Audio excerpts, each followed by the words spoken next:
എന്നും നമ്മൾ മറ്റുള്ളവരുടെ ആഗ്രഹങ്ങൾക്കും ഇഷ്ടങ്ങൾക്കും അനുസരിച്ച് ജീവിച്ചാൽ പോലല്ലോ, ഇടയ്ക്കെങ്കിലും നമ്മൾ നമ്മളെയും കൂടെ സ്നേഹിക്കണം.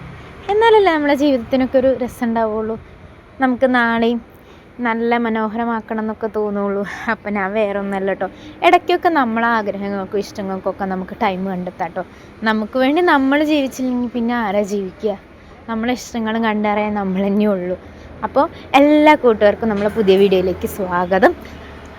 അപ്പം ഞാനിന്നിങ്ങനെ ഇരുന്നപ്പോൾ എന്തോ കപ്പയും മീനൊക്കെ ഒന്ന് കഴിക്കാൻ തോന്നി. അപ്പം ഞാൻ പോയ വഴിക്ക് മീൻ കണ്ടപ്പോൾ നല്ല ചൂരമീൻ ഉണ്ടായിരുന്നു. എനിക്ക് പൊതുവേ ചൂരമീൻ ഭയങ്കര ഇഷ്ടമാണ്. വേറെ ഒന്നിനോടും വലിയ കറി വെച്ച് കഴിഞ്ഞാൽ വലിയ താല്പര്യമില്ല കേട്ടോ കഴിക്കാൻ. പക്ഷെ ചൂരമീനോട് എന്തോ പ്രത്യേക ഒരു ഇഷ്ടമാണ്. അതോ ആ പണ്ടത്തെ രുചിയിൽ. ഞാൻ ഇപ്പോൾ മീൻ കറിയൊക്കെ ഉണ്ടാക്കിയിട്ട് ഒരു 1.5 വർഷമായിട്ടുണ്ടാവും.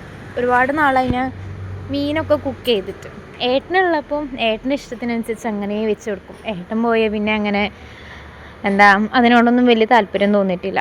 മക്കൾക്കാണെന്നുണ്ടെങ്കിലും പച്ചക്കറികളോടാണ് താല്പര്യം. ഇപ്പം നമ്മൾ അമ്മാതിരി പണിക്ക് നിൽക്കാറില്ല. പിന്നെ എന്തോ ഒരു കൊതി തോന്നി, അങ്ങനെ മീനൊക്കെ വാങ്ങി വെട്ടി കഴുകി വൃത്തിയാക്കി വെച്ചു. അപ്പം അപ്പം തന്നെ നമ്മൾ കപ്പ വെട്ടി നുറുക്കി കഴുകി അടുപ്പത്ത് വെച്ചിട്ട് കുക്കറിലാട്ടോ വെച്ച് വേഗമാവാൻ വേണ്ടിയിട്ട്. അപ്പോൾ നമ്മൾ നല്ല വെളിച്ചെണ്ണയിൽ വെളുത്തുള്ളി ഇഞ്ചിയൊക്കെ ഉണ്ടെങ്കിൽ അത്യാവശ്യം കൂടുതലിടട്ടോ, ടേസ്റ്റ് കൂടും. ഞാൻ ഇവിടെ ഉള്ളത് എടുത്തിട്ട് വെളുത്തുള്ളിയും ഇഞ്ചി പേസ്റ്റ് ചെയ്യുന്നു.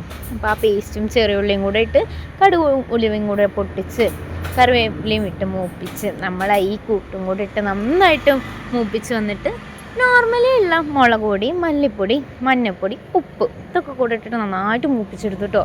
ഞാൻ ഇവിടെ യൂസ് ചെയ്തത് കാശ്മീരി ചില്ലി കേട്ടോ. അതാകുമ്പോൾ നല്ല കളറും കിട്ടും, എന്നാൽ നമ്മളെ പാകത്തിനുള്ള എരിവിന് നമുക്ക് ഇതാക്കിയെടുക്കുകയും ചെയ്യാം. നമ്മൾ സാധാ മുളക് പൊടി ഇട്ടാൽ കുറച്ചിടാൻ പറ്റുള്ളൂ, കറി നന്നായിട്ട് വെളുത്ത് അപ്പോൾ കാണാനൊരു ലുക്ക് ഉണ്ടാവില്ല. അപ്പോൾ പിന്നെ നമ്മൾ കുടംപുളി ഒഴിച്ച് അരപ്പ് നന്നായിട്ട് തിളപ്പിച്ച് എണ്ണ ഇങ്ങനെ മേലെ തെളിഞ്ഞ് വരുന്ന സമയത്താണ് നമ്മൾ മീനിടുന്നത്. മീനിട്ട് വേവിച്ച് ഇറക്കാൻ നേരത്ത് കുറച്ച് വെളിച്ചെണ്ണയും കറിവേപ്പിലയും കൂടെ ഇട്ട് കഴിഞ്ഞാൽ സെറ്റ്. അപ്പോൾ ഈ കോമ്പിനേഷൻ ഇഷ്ടമുള്ളവരൊന്ന് കമൻറ്റ് ചെയ്യാം കേട്ടോ. അപ്പോൾ ഇത്രയൊക്കെ ഉള്ളൂ. Tata bye bye, see U.